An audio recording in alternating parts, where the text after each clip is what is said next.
നമസ്കാരം, എല്ലാവർക്കും മലയാളി വാർത്ത പ്ലസിലേക്ക് സ്വാഗതം. വിശുദ്ധ മാസത്തിന്റെ ആദ്യ ദിനമായ ഇന്നലെ സ്ത്രീകളും കുട്ടികളും ഉൾപ്പെടെ 67 പേർ കൂടി ഇസ്രയേൽ ആക്രമണത്തിൽ കൊല്ലപ്പെട്ടു.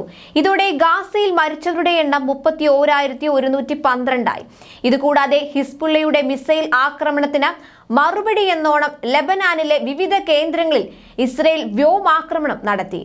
ബാൽബെക്കിലും ആക്രമണം നടന്നതായി ലെബനാൻ മാധ്യമങ്ങൾ റിപ്പോർട്ട് ചെയ്തു. വെടിനിർത്തൽ കരാർ പുനരാരംഭിക്കുമെന്ന് ഇസ്രയേൽ അറിയിച്ചെങ്കിലും സ്ഥിതിഗതികൾ കൂടുതൽ വഷളാകുകയാണ്.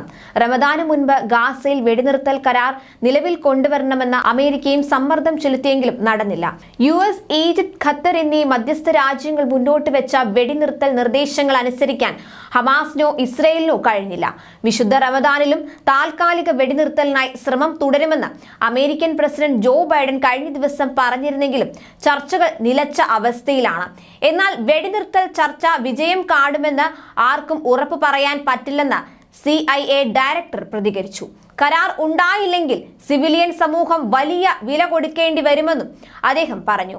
അതിനിടെ നെതന്യാഹു സർക്കാരിന്റെ ഭാവി അപകടത്തിലാണെന്ന് വ്യക്തമാക്കുന്ന അമേരിക്കയുടെ വാർഷിക ഇന്റലിജൻസ് റിപ്പോർട്ട് പുറത്തുവന്നു.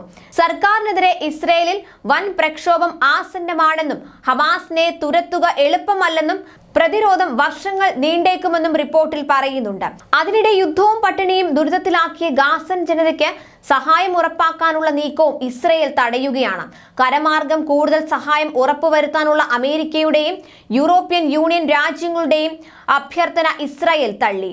റഫ ഉൾപ്പെടെ അതിർത്തി വഴിയുള്ള സഹായം കൂടുതലായി ലഭ്യമാക്കണമെന്ന UN ഏജൻസിയുടെ അഭ്യർത്ഥനയും ഇസ്രയേൽ അംഗീകരിച്ചിട്ടില്ല. ഈജിപ്തുമായി ചേർന്ന് UAE ഇന്നലെ 42 ടൺ സഹായ വസ്തുക്കൾ എയർ ഡ്രോപ്പ് ചെയ്തിരുന്നു. നന്മയുടെ പക്ഷികൾ എന്ന പേരിട്ട ഓപ്പറേഷനിലാണ് UAE, ഈജിപ്ത് വ്യോമസേനകൾ സംയുക്തമായി ചേർന്ന ഗാസ മുനമ്പിന് മുകളിൽ ആകാശത്ത് നിന്ന് ഭക്ഷണവസ്തുക്കളും മരുന്നുമടക്കം താഴേക്ക് അയച്ചത്. ഗാസയുടെ ഒരു ഭാഗത്തും ഭക്ഷണ വിതരണം നടത്താൻ തുടർച്ചയായ ആക്രമണം മൂലം സാധിക്കുന്നില്ലെന്ന് യുനിസെഫ് അറിയിച്ചു. മലയാളി വാർത്ത plus, like, share and subscribe.